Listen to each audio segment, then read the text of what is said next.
والسلام على سید المرسلین اما بعد فاعوذ باللہ من الشیطان الرجیم بسم اللہ الرحمن الرحیم۔ درود پاک پڑھ لیں۔ اللہم صلی علی سیدنا و مولانا محمد مبارک وسلم، صلاۃ و سلام علیک یا سیدی یا رسول اللہ۔ اذان کے مسائل جو ہم سماعت کر رہے تھے وہ انشاءاللہ آج جو ہے وہ اقامت کے بھی مسائل جو انشاءاللہ ساتھ ساتھ چلیں گے۔ سب سے پہلے اذان میں حی علی الصلاۃ اور حی علی الفلاح کہتے وقت کیا کرے؟ تو حی علی الصلاۃ اذان میں کہتے وقت سیدھی طرف چہرہ کرے، اور اسی طرح جو ہے وہ حی علی الفلاح کہتے ہوئے الٹی طرف جو اپنے چہرے کو کرے۔ یہ صرف چہرہ کرنا، منہ کرنا ہے، بدن کو پورا نہیں کرنا، بدن کو پورا نہیں پھیرنا، بلکہ چہرے کو جو ہے وہ سیدھی طرف کرنا ہے حی علی الصلاۃ پر، اور الٹی طرف کرنا ہے حی علی الفلاح پر۔ اور یہ جو دائیں بائیں مڑنا ہے چہرے کا، یہ صرف جو نماز کی اذان ہے اسی کے ساتھ خاص نہیں، بلکہ جو بھی اذان ہو اس میں بھی یہی انداز ہے وہ اپنانا ہے۔ اسی طرح مثلا بچے کے کان میں یا کسی لیے اور یہ مطلب جس کے علاوہ کوئی کسی اور کے لیے اذان دی جائے تو اس کے لیے بھی یہی حکم ہے کہ وہ سیدھی طرف بھی چہرے کو کرے اور الٹی طرف بھی چہرے کو کرے حی علی الصلاۃ اور حی علی الفلاح پر۔ اسی طرح اذان کہتے ہوئے جو وہ کانوں میں جو وہ انگلیاں ڈالتے ہیں، تو ایسا کرنا کیسا؟ تو یہ عمل جو ہے وہ کیا ہے؟ مستحب ہے۔ اگر دونوں ہاتھ کانوں پر رکھ لیے تو بھی اچھا ہے، لیکن یہ جو پہلی صورت بیان کی گئی کہ اذان دیتے ہوئے انگلیوں کو جو ہے وہ کانوں میں ڈالنا، اس کی حکمت یہ ہے تو بندے کو احساس ہوگا کہ میں اور زیادہ بلند کر سکتا ہوں، اور زیادہ بلند کر سکتا ہوں، تو اس وجہ سے جو وہ اس کے اندر حکمت یہ ہے، ورنہ یہ کہ یہ عمل بھی جو وہ کیا ہے؟ مستحب عمل ہے اذان میں۔ اذان اور اقامت میں کیا فرق ہے؟ وہ فرق ہم سماعت کرتے ہیں۔ اقامت مثل اذان ہے، جس طرح اذان کے اقامات وغیرہ ہے، اقامت کے بھی وہی اقامات وغیرہ ہے، لیکن فرق کیا ہے؟ چند باتوں کا فرق ہے اس میں۔ یعنی اقامت میں حی علی الفلاح کے بعد 2 مرتبہ قد قامت الصلاۃ یہ کہا جاتا ہے۔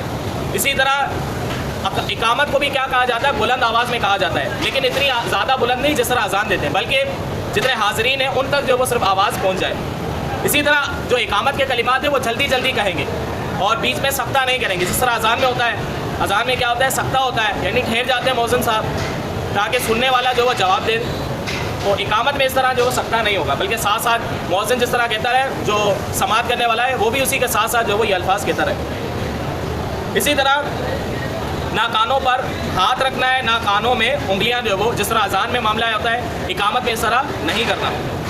صبح کی اقامت میں الصلاۃ خیر من النوم بھی نہیں ہے، جس طرح فجر کی اذان میں اقامت کے اندر جو وہ خواہ فجر کی ہو اس کے اندر الصلاۃ خیر من النوم نہیں ہے۔ اقامت مسجد سے باہر ہونا سنت نہیں، بلکہ سنت کیا ہے کہ مسجد کے اندر ہی ہو۔ اذان کا کیا حکم تھا؟ اذان کہاں کہی جائے؟ مسجد کے باہر، اور اقامت کہاں ہونی چاہیے؟ مسجد کے اندر۔ تو اب جو ہے وہ اگر امام نے اقامت کہی تو ایسے صورت میں قد قامت الصلاۃ کہتے ہوئے وہ آگے بڑھ کر مصلی پر جو ہے وہ چلا جائے۔ اذان جو ہم نے سماعت کیا سنت موقدہ، اس کی ہم نے ایک جو ہے وہ وضاحت بھی سماعت کی۔ کیا اقامت بھی سنت موقدہ ہے؟ تو جواب یہ ہے کہ اقامت بھی جو ہے وہ سنت موقدہ ہے، بلکہ اقامت کی جو سنت ہے وہ اذان کی سنت سے زیادہ جو ہے وہ تاکید ہے۔ مطلب اذان کے مقابلے میں اقامت کی سنت جو ہے وہ اس میں کیا پائی جاتی ہے؟ تاکید پائی جاتی ہے۔ اقامت کہنا کس کا حق ہے؟ اب یہ آپ سماعت کریں، جس نے اذان کہی اگر وہ موجود نہیں تو جو چاہے اقامت کہہ لے، اور اگر بہتر یہ ہے کہ امام اور مؤذن موجود ہے تو اس کی اجازت سے دوسرا جو ہے وہ اقامت کہہ سکتا ہے، لیکن اگر اس کو یہ ناپسندیدہ ہو تو پھر ایسی صورت میں یہ عمل کیا ہے؟ مکروہ ہے۔ جس نے اذان دی ہے وہی اقامت دے گا، اگر اس نے اجازت دے دی کسی اور کو تو وہ بھی اقامت جو دے سکتا ہے، اور اگر بغیر اجازت کے کسی نے اقامت کہہ لی اور اس کو یہ ناگوار گزرا تو پھر ایسی صورت میں یہ عمل کیا ہے؟ یہ عمل جو ہے مکروہ عمل ہے۔ اقامت کے بعد کوئی شخص آئے تو اقامت کھڑے کھڑے سنے یا بیٹھ کر، یہ بڑا مسئلہ ہے۔ جواب یہ کہ اقامت کے بعد کوئی شخص آئے تو اسے کھڑے ہو کر انتظار کرنا یہ کیا ہے؟ مکروہ ہے۔ اب دیکھیں کتنا ناپسندیدہ عمل ہے، سارے بیٹھے ہوئے، امام بھی بیٹھا ہوا ہے اور مقتدی بھی بیٹھے ہوئے، جو اقامت کہنے والا یہ اقامت کہہ رہا ہے، اور یہ آئے اور یہ حضرت صاحب آتے ہی جو کھڑے ہو گئے، یہ کتنی ناپسندیدہ بات ہے۔ امام ابھی بیٹھے ہوئے، سارے مقتدی بیٹھے ہیں، جو آنے والا شخص ہے اس کو کیا چاہیے؟ وہ بھی بیٹھ جائے، وہ بھی بیٹھ جائے۔ کب اٹھے؟ جب مکبر حی علی الفلاح پر پہنچے اس وقت جو وہ کھڑے ہو جائیں۔ یوں ہی جو لوگ مسجد میں موجود ہیں وہ بھی بیٹھے رہے، اس وقت اٹھے جب مکبر حی علی الفلاح پر پہنچے۔ یہی حکم جو ہے امام کے لیے، امام بھی بیٹھا ہے اور اقامت شروع ہوئی ہے، امام بھی کس پر اٹھے گا؟ حی علی الفلاح پر اٹھے گا، اور مقتدی بھی حی علی الفلاح پر، سب جو ہے وہ کھڑے ہو جائیں گے۔ آج کل اکثر جگہ رواج پڑ گیا ہے کہ وقت اقامت سب لوگ کھڑے رہتے ہیں، بلکہ اکثر جگہ تو یہاں تک ہے کہ جب تک امام مصلی پر کھڑا نہ ہو اس وقت تک تکبیر نہیں کہی جاتی، یہ خلاف سنت ہے۔ آگے بھی انشاءاللہ مزید اب مسائل سماعت کریں گے۔ اللہ تبارک و تعالیٰ سے دعا ہے کہ اللہ رب العزت ہم سب کو علم دین سیکھ کر اس پر عمل کرنے کی توفیق عطا فرمائے، آمین۔